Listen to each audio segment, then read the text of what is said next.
जनेऊ धारी ये सब बता, पर वो नहीं काम किया। जी विकास पाठक जी। हाँ सौरभ जी, इसमें मैं दो बहुत महत्वपूर्ण बातें कहना चाहूंगा। पहली चीज, हाँ ये बहुत दो जरूरी बातें। एक ये हुई विचारधारा की बात। विचारधारा की बात अगर इंपॉर्टेंट है, पहली चीज, अगर कांग्रेस डिसाइड करे कि चलो हम अम्ब्रेला ही सही, लेकिन एक आध बिंदु है जिनको हम एग्री नहीं कर सकते। हम अम्ब्रेला पार्टी होंगे, लेकिन हमारे यहाँ साध्वी प्रज्ञा जैसे की कोई जरूरत जगह नहीं है, ना ही हम उनको टॉलरेट करेंगे पब्लिक लाइफ में। तो विचारधारा को बाहर फैलाने के लिए आपके पास कैडर बेस कौन सा है? दिक्कत ये हो गई है राहुल गांधी के साथ कि राहुल गांधी ऐसे एक्ट करते हैं, माफ कीजिएगा मैं इसलिए बोल रहा हूं कि मैं खुद सोशल साइंस का स्टूडेंट जेएनयू में रहा हूं, तो राहुल गांधी जी वैसे करते हैं जैसे सेमिनार में प्रोफेसर करता है। उनका एस्पिरेशन वो लगता है कि कमिटी रूम में अक्सर क्या होता है, बातें चलती है, how the world should be with a panoramic view of society and the world. अब ये जो रास्ता है, ये रास्ता कभी किसी राजनेता का हो नहीं सकता।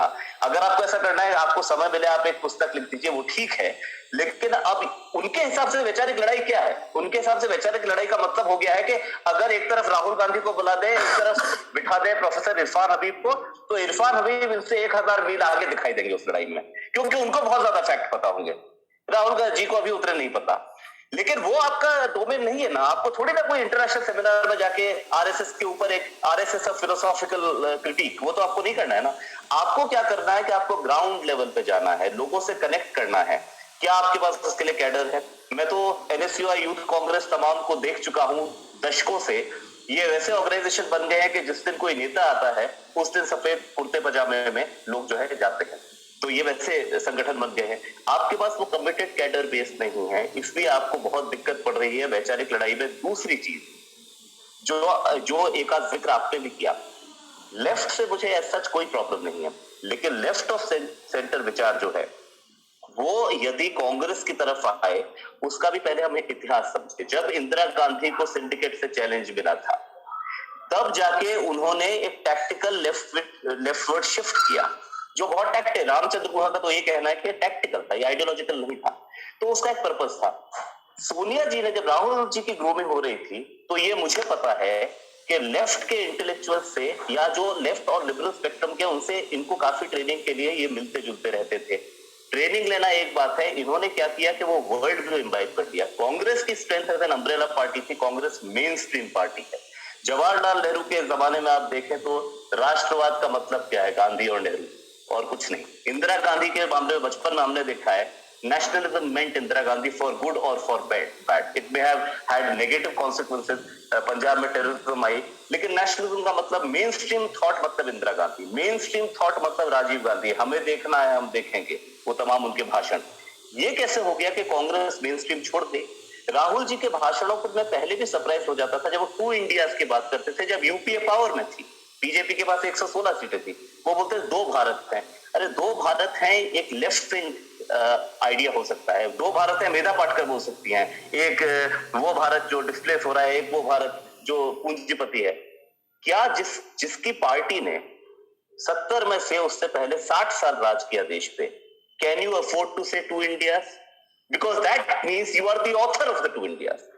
So first of all, one has to understand Rahul Gandhi cannot have the selective amnesia. Rahul Gandhi is not the leader of some rebel left movement. He is the leader of a party that till date after independence has ruled or been in power there, for more time than any other party including the BJP. तो आप main stream की पहले debate में तो आए, आप राष्ट्रवाद की डिबेट में आए, मेन स्ट्रीम डिबेट्स में आए। वो चीज कांग्रेस नहीं ला पा रही है। और जो लेफ्ट के इनके जो सलाहकार हैं, कोई क्यों बताइए एनएसयूआई का एक्टिविस्ट बनेगा या यूथ कांग्रेस का? पहले तो कैडर बेस बहुत ज्यादा है नहीं, कोई बन भी गया तो आप 10 वर्ष बाद क्या करेंगे पता चलेगा। लेटरल एंट्री मान के बाहर के कोई आएगा जो बोलेगा कि लेनिन ने फला वॉल्यूम ने ये कहा है, एल्थुजर ने एक बार ये आर्ग्यू किया था। This is not an academic debate, mister Rahul Gandhi should understand. और मैं बहुत सरप्राइज हो जाता हूं कि जिस टाइम पे उनको इलेक्शंस में ध्यान देना चाहिए था, पैंडेमिक के पूरे क्रिटिक पे ध्यान देना चाहिए था, वो कभी अभिजीत बनर्जी से इंटरव्यू कर रहे थे, कभी वो मतलब इंटरव्यू कर रहे थे किसी और प्रोफेसर से।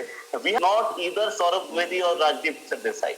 His role in society is not an engagement with an economist, and that to a public one. अगर करना है आप पर्सनल मीटिंग कीजिए, उनसे कुछ वो लीजिए, बिंदु लीजिए और ग्राउंड पे जाके इम्प्लीमेंट कीजिए। तो जब तक ये राहुल गांधी जो है इसको ट्रैक पे नहीं लाएंगे, पहली चीज आप बुद्धिजीवी नहीं है, आप प्रोफेसर नहीं है, आप एक राजनेता हैं।